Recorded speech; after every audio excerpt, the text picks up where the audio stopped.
এনে দেখ 16,000 টাকা আছে কিনা গুনিয়ে দেখ। কুরবানির বাজারে এত বড় ছাগল, তাও 16,000 টাকা। উস্তাদ পানি নিয়ে চলে আইছি। যাক ভালো হয়েছে, নিয়ে আয় দেখি। এই কি রে, পানি দিয়ে কি আরবে? ও ভাই, পানি দিয়ে কি আরবে? ও আমাকে কাজে লাগবে।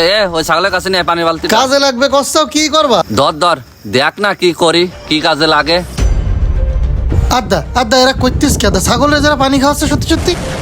এই ছাগল যে গলায় মলায় পানি বাইতি মূল্য বুঝলে বাধা দিতিবে। এই ভাই দাঁড়াও, এই করতিস এই সরাই।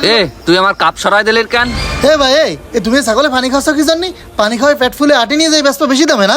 তোর কাছ থেকে ছাগল আমি টাকা দিয়ে কিনেছি। ছাগলের পানি খায় কি মাটি খায়, জবি করে এনতে গোস্ত নিয়ে যায়, সেটা তো তোর বিষয় না। তুই টাকা পাইছিস, তুই সর এনতে যা, আগে যা। আরে ভাই, এই ছাগলের পেট মোটা না হলে তো কাস্টমার ধরবে না, সেই জন্যই তো পানি খাওয়াচ্ছি। তুমি বিষয়টা বুঝলে না? আরে আমি সবই বুঝতে পারিছি, তা পানি খাওয়ানো ছাগল আটে নিয়ে গেলি, ও তো পরের দিন যাবে না ছাগল মরে। মরি গেলি যাগ্গে, তোরা তো ভাবার বিষয় না। ছাগল কিনেছি আমি, আমার তো কোনো জ্বালা আছে না, তোরা তো জ্বালা আসছে। ভাই এইভাবে মানুষে ঠকাই না, এই জন্যই তো তোমার কি উন্নতি হয় না। তুমি এই কাজটা করলে কি এই ছাগলের জন্য আর এক ফুটা পানি খাওয়াই না। আরে ভাই, এই বেচা ছাগল নিয়ে তো এত কথা কওয়া যাবে না। এ ভাই, তুমি ওর কাছে টাকাটা ফিরে নাও দিনি, আর ছাগলটা দিয়ে দাও। দাঁড়ামনি নাই দে ছাগলের টাকা ফিরে দে। ছাগলের গোষ্ঠী যা মারার তা তো মারি দিছি। 2 মাস পানি খাই ফেলাইছে। আজকে সকালে পানি খাওয়াইছি, ওই রাতটা পার হবেন কিনা করতে পারতিস না। হাঁকবে না, যা হাঁকিয়ে একদম পুরো পাকাই ফেলাই দেবে না। তোর সাথে অত বকার সমানে। দে আমার টাকা ফিরে দে। না তুমি তো ছাগলের যা খাই করা করে ফেলেছো, কাজটা ঠিক করলে না তোমরা। এভাবে মানুষটা ঠকালি আল্লাহ সবে না। দে টাকা দে, আর না হলে ছাগল নিয়ে যা। আল্লাহ বাঁচাইছে, নাহলে তো বিপদে পড়ে যেতাম। এই বলি মানুষে ঠকাই, না জানি কারে খুন করবে।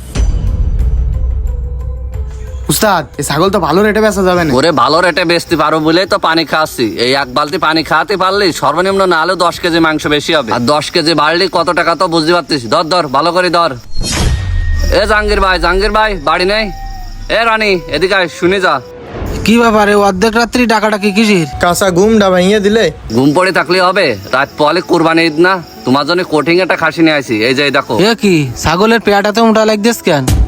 আরে ভাই, এই ছাগল ছিল সারাদিন বাড়ি, সারাদিন পাতা খাইছে। ওই ছাগল যদি না খায় তাহলে কি গায়ে গোশ হবে? ভাই তোমরা না ব্যবসা করো, তা বাড়ির ছাগল মানে কি? ওরে পাগল, জাহাঙ্গীর ভাই আমার একটা ছাগলের কথা কইলো। এই সপ্তাহে আমি ছাগল কিনেছি 20টে, কিন্তু এই 20টের ভিতর সব থেকে সেরা ছাগল এইটা আমি বাড়ি রেখে গেছি। জাহাঙ্গীর ভাই দেবো তাই। ভাই তোমার কাছে আমি বেশি দাম চাচ্ছি না, মাত্র 14,000 টাকা চাচ্ছি। কি কথা ভাই, এত বড় ছাগল মাত্র 14,000 টাকা? কোনো সমস্যা নাই তো ছাগল? আরে বাবা, তুমি ছাগলটা একটু উল্টো পাল্টা দাও দিনি। এই ছাগলের কোনো সমস্যা আছে? ও সবাই বলে এরকম বেচার সময় সমস্যা না, দেখা যাক ভালো হইলে ভালো। এই ছাগল ভালো ছাড়া কি পয়সা গেছে? ও বাক্কার ভাই, তুমি কাগে বাড়ি নিয়ে আসলে? সুপার জাহাঙ্গীর ভাই, তাহলে টাকাটা দাও। নেই যাই, তাহলে টাকাটা নিয়ে দিন ঘরের ভিতর। ঠিক আছে ভাই। ও ভাই, কি কিনতে চাও? তা অর্ধেক রাত্রি টাকা আনতে করছো। কুরবানির জন্য ছাগল কিনবো তাই। ছাগলটি মনে হচ্ছে যে আমার। তোমার রাস্তায় দিয়ে একটা মাই গেলে কবানে তো ওটা তোমার বউ। তোমার ছাগল ছাড়া